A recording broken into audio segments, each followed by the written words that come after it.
کو اپنا بیٹا بنا لو.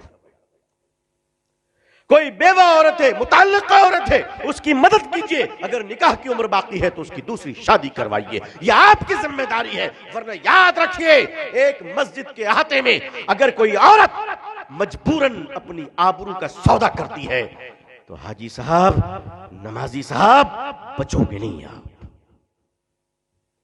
آپ اپنے کمرے کو بند کر کر تسبیح ہلا کے بچو گے نہیں.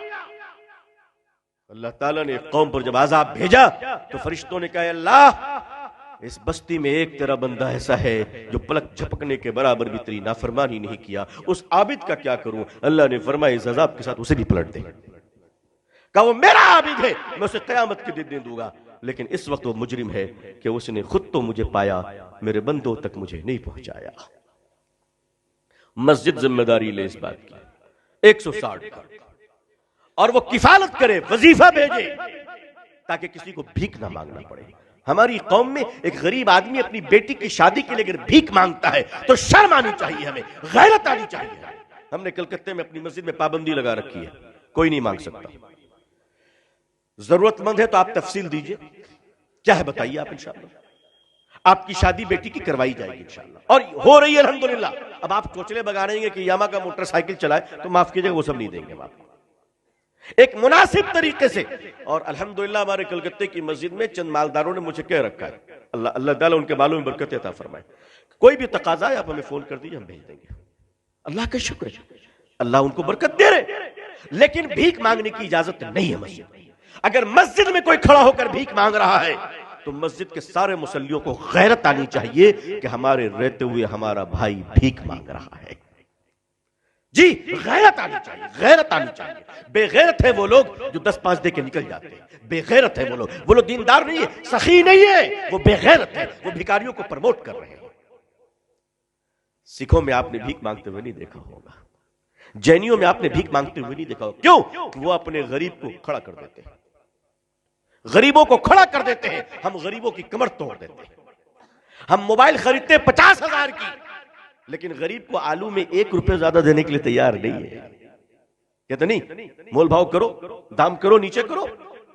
نیٹ پہ خرچ کریں گے, انٹرنیٹ پہ خرچ کریں گے, مگر ہم کسی کی مدد نہیں کریں گے. اور مدد بھی کریں گے تو اللہ کی پناہ, یہ جاڑا آ رہا ہے نا, سردی آ رہی ہے, کمبل بانٹیں گے لوگ, اسٹیج لگائیں گے, مائک لگائیں گے اور کہیں گے آؤ غریبوں کمبل دوں. اس وقت تک نہیں دوں گا جب تک کہ فوٹوگرافر نہ آ جائے, کیونکہ ہم خدا کو دکھانے کے لیے تھوڑی نہ دے رہے ہیں.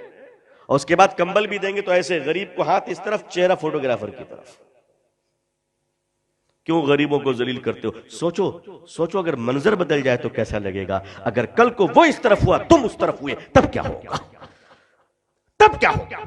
آج اللہ نے دینے کے لائق بنایا ہے تو چربی جم گئی ہے, فوٹو کھچوا کر دیتے ہو غریبوں کو. اسی ملک کے مارواڑیوں کو, میری بڑی مشہور تقریر ہے اس پہ, مارواڑیوں نے کس طرح خدمت کی ہے. لوگوں, غیروں کو صرف برا کہنے سے نہیں ہوگا, ہماری اچھائیاں انہوں نے لے لی, ان کی برائیاں ہم نے لے لی. آئیے, اگر مقابلہ کرنا ہے, جو غم آپ کے دل میں ہے 2 دن سے, میں اس غم سے الگ نہیں ہوں. میں تو اس سے اتنا متاثر ہوں کہ بس اللہ بلوا رہا ہے اس وقت جو میں آپ سے بول رہا ہوں, ورنہ میری حیثیت نہیں کہ میں تقریر کر سکتا تھا. میں آپ سے کم غمگین نہیں ہوں, لیکن علاج تو ڈھونڈنا پڑے گا نا. اگر ہم آپ رونے ہی لگیں گے تو کام کون کرے گا؟ علاج تو ڈھونڈنا پڑے گا, اس غم سے تو نکلنا پڑے گا, متبادل تو ڈھونڈنا پڑے گا. اور وہ متبادل یہ ہے کہ مسلمانوں, جس پارٹی میں تم کو رہنا ہے رہو, چمچہ گیری بند کرو. تم کو جو پارٹی کرنا ہے کرو, چمچہ گیری مت کرو. اور ایسے مسلمانوں بچو جو باپ کے جنازے میں تو ٹوپی نہیں پہنتا ہے, ایم ایل اے کی افطار پارٹی میں 3 ہاتھ کی لمبی ٹوپی پہنے کھڑا رہتا ہے. ایسے بھکاری مسلمانوں سے بچو. افطار پارٹیوں کا دھندا بند کیجئے, اس نے آپ کو رکابی پکڑے فقیروں میں تبدیل کر دیا ہے. نہیں, اور اب چپ رہنا سیکھیے, کچھ نہیں بولنا ہے. نو کمنٹس. سوشل میڈیا کا استعمال کم کیجئے, ہو سکے تو اپنے گھروں سے ٹی وی کو نکال دیجئے. آپ سوچ رہے ہیں میں کیا کہہ رہا ہوں. میرے بزرگوں, ٹی وی میں نیوز دیکھتے ہو, نیوز میں سوائے تمہیں گالی دینے کے اور کیا دیا جاتا ہے؟ بند کرو ٹی وی دیکھنا. اپنے قوم کو گالی سنوانے کے لیے تم پیسے خرچ کرتے ہو. میرے بزرگوں, اپنے وقت کا صحیح استعمال کیجئے. کوئی کام نہیں تو سو جائیے, قرآن پڑھیے, اللہ اللہ کیجئے, استغفار پڑھیے, تاکہ آنکھ بند ہونے کے